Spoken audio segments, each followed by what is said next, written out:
جاء في الحديث عند أبي داود قوله صلى الله عليه وسلم: إياكم والحسد فإن الحسد يأكل الحسنات كما تأكل النار الحطب.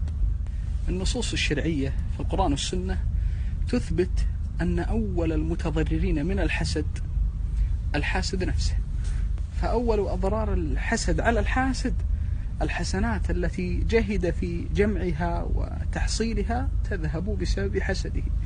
الضرر الثاني على الحاسد ضيق صدره، فحسده لن يرد فضلا قسمه الله لأحد.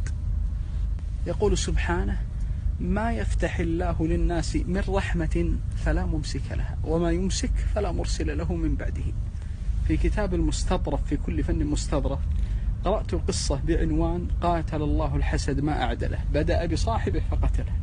الخليفة العباسي المعتصم بالله استعذب حديثا لرجل أعرابي، فكان يجلسه قريبا منه دائما، فكان الأعرابي لا يجلس إلا قريبا من المعتصم ويحدث عليه في كل يوم من أعذب الأحاديث وأجمل الأخبار.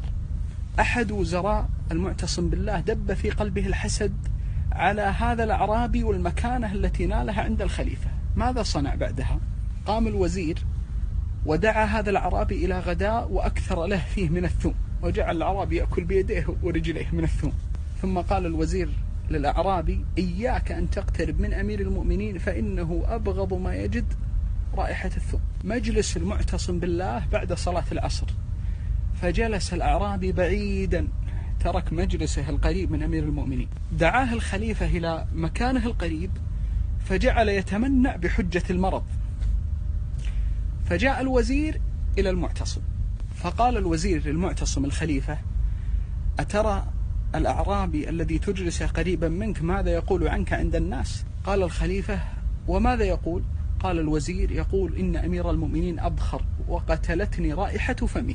فغضب الخليفة شد الغضب على هذا الكلام الذي ينقله عنه الأعرابي ويشيعه بين الناس. المهم الخليفة أمر أحد كتابه أن يكتب